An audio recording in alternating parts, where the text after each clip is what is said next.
fellow artists. Let me ask you something. Why is it that we experienced tinkers think that things are going to come together easily at the beginning of a project? We have enough experience to know that when it comes to software and electronics, even simple projects will require hours of troubleshooting. And if one is engaging in a hack or experiment, repurposing something in to do something else, that you must set up a control for one's experiment, right? So why do we ever assume that anything will come easily? Those of you following my community posts know that I'm ranting about my landscape lighting hack. This is a project I started in 2021. I didn't originate this idea. I've seen other people on YouTube hack landscape lights and basically turn them into stage lights by connecting them to a DMX decoder. I purchased my DMX decoder power supply landscape lights about a year ago. I did my research and knew exactly what I had to do, but I started that actual hack last weekend because this lighting project is related to my garage project. Anyway, I was extremely optimistic after opening my landscape light. Everything on the LED was perfectly labeled. I thought I would be able to report my wonderful progress in my next newsletter by today. But then, when I finally hooked up my DMX decoder and I get nothing. I try hooking up a few other LEDs to the decoder and I still get nothing. So now, embarrassingly, I'm setting up a control for this experiment, which means I need to test this decoder with an LED strip it was designed to work with. This should have been the first step that I took in this hack, setting up the control for this experiment. I basically need to see if this decoder is working, and I can't do that unless I set it up with what it was designed to work with.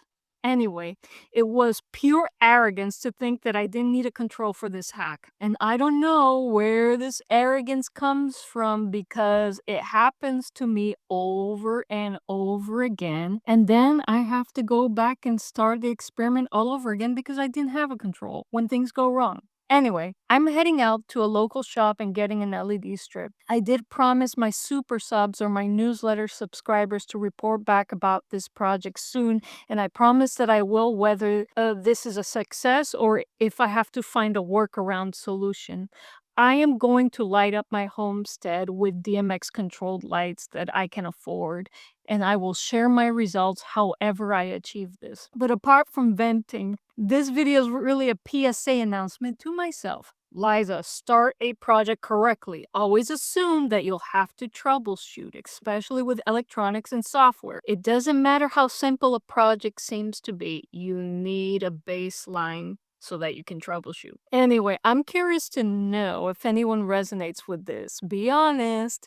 How many of you have just jumped into a project without setting up a control and then having to start all over when you need to troubleshoot? I look forward to reading your comments. It will be a while until I produce a video about this project, so if you want to follow my progress, then please subscribe to my newsletter and become one of my super subs, which comes with other perks. I'm not very active with my newsletter, but when I do publish, I deliver value because nothing is more valuable to an artist than having an audience. And although YouTube is a very strong platform right now, nothing lasts forever, and it's prudent for me to have a way to contact you if something happens on YouTube. Anyways, I'm going to get driving. Hopefully I'll have good news to report by the end of the week.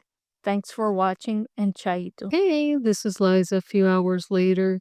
So I tried the LED strip with the decoder and this guy isn't working. I've emailed support and hopefully I can get answers as to whether my wiring is incorrect somewhere or if this indeed is a defective decoder. Hey, this is Liza again. Few hours more later, I heard back from tech support. And after trying a few things, I'm pretty much convinced that this unit is defective. I'll wait to hear back from them for their next suggestion. But since I bought this unit over a year ago, I won't be able to return it. So I'll just order a cheap unit to have as a control. This was a pretty expensive unit. It's painful. I should have tested this right when I got it. I was planning to start the project when I received this in the mail, and then, something life-changing happened, and I had to put the project on the shelf, unfortunately. But yeah, if I can't diagnose the problem and fix it, then I'll just order like a cheap $14 unit with 3 channels so that I have a baseline for my hack experiment. If tech support doesn't come back with anything, then I will take this apart and try soldering straight onto the board rather than using the crimping system here.